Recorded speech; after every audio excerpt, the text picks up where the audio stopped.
Welcome back to the NAST Artist Spotlight. Today, my guest is Lellisse. I met you recently after DJing an art gallery show with a previous guest, Von Dion, and you're a Seattle-based painter, is that right? Yes, that's correct. Cool. So tell me how you got into painting. So I've always loved art. I didn't really do much of it, I think, up until, I would say, 2021, 2022. I would just paint like here and there, just like once every blue moon. And I would paint in acrylics. And then 2022, I decided that, I want to take this a little bit more seriously. Also, a lot of things were happening in 2022 for me. And it pushed me to, I guess, to use art as more of like emotional therapy.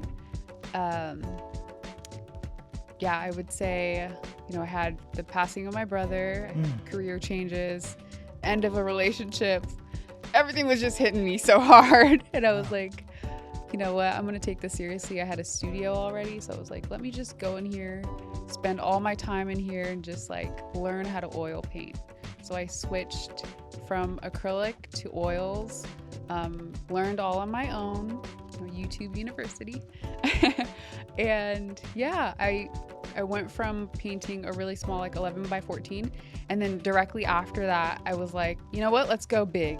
And I started painting these sizes, which is 36 by 48. Wow. So actually I would consider this painting behind me to be my second oil painting ever created.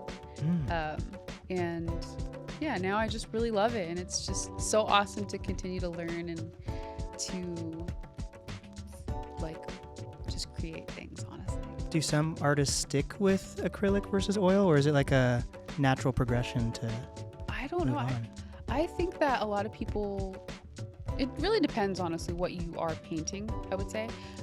Oils are known more for painting like realism and portraits of people because it's so much better with blending for the faces especially. You can really get those little details and stuff. Acrylics are just, to me, it's hard to manage. The dry time is so quick. To me, I think it's less forgiving. So I really enjoy oils, and I'm really glad that I took the leap. I think a lot of people get stuck in acrylics. That's where we start out, and we get stuck there because we think that oils are too difficult because there are like solvents and mediums that you have to learn to use, and it looks a little scary at 1st. Like, what's all this stuff that you're mixing up? Is this like a lab, But it's really not that hard once you get used to it, and once you like get the consistency that you're looking for in the paint. Got it. Yeah. And did you switch for one reason because you focus on painting people, or did you ever focus on painting like scenic things or more objects or whatever? Yeah, I did try to paint, I would say like nature, some flowers and things like that. And I think acrylic is really cool for that purpose. But once you get into people, it's like a natural progression to want to use oils. And I love painting people, but we'll see where it goes in the future. I don't know. I might want to paint other things too, Yeah. I'm not going to limit myself to that. Do not box yourself in. Yeah. So tell me about these pieces behind us. These paintings are women of Ethiopia. When I first began thinking about what I wanted to paint, I felt like, I'm Ethiopian, but when people ask me, where I'm from, and I say I'm Ethiopian, I'm Oromo, I feel like a lot of people don't really know what that is. I have no idea what that is. You've never heard of Oromo? So exactly, and I feel like that's so crazy to me because we are the largest ethnic group in Ethiopia, about 40 million, probably more right now. Wow. And so, I always thought it was strange. I'm like, wait, how come people don't know about Oromos in Ethiopia? And so she is actually a Borana Ethiopia, which is my tribe. And I just wanted to showcase like this is where I come from.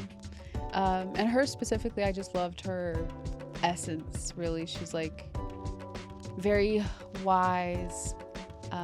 I feel like all of the colors symbolize all of the wisdom she has too, and that's why I chose that for her. Does the jewelry have any specific meaning? Yeah, beads. So the Borana people use a lot of beads. We have different colors, but we love, that's how we express ourselves. So colorful beads. Sometimes you'll see us with, beads on our head and dressings of that kind. So yeah, we really love that. Nice. Yeah. And so she is a Hamar girl, which is another tribe of Ethiopia. And yeah, I also loved her essence, her fierceness. That's what kind of called me towards her.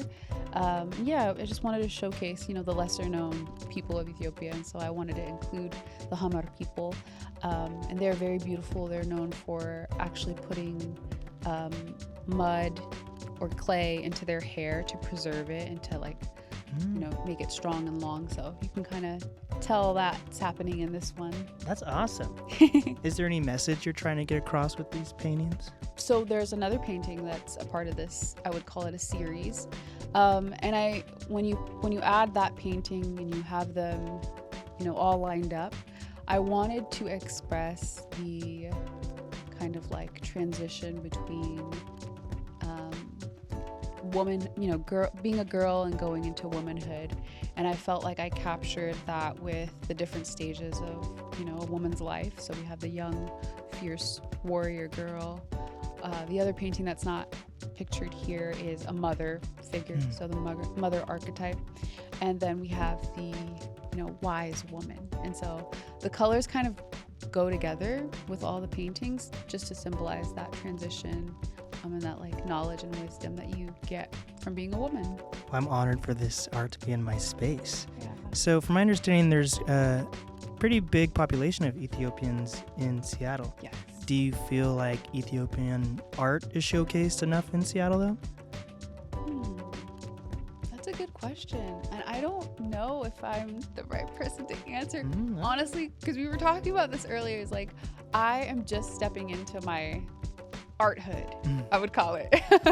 Right. So I've been from 2022 up until now, I've just been learning the basics and really understanding what my voice is and what I want to create and what I want to show to the world. Just learning what my story is, or how I want to story tell through my art.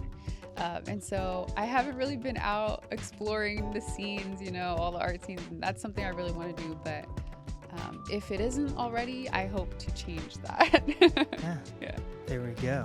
So where can people find your art? So you can find me on Instagram at Lellisse, or you can reach me by email at lellisseart@gmail.com. Heck yeah. This has been NAST Artist Spotlight with Lellisse.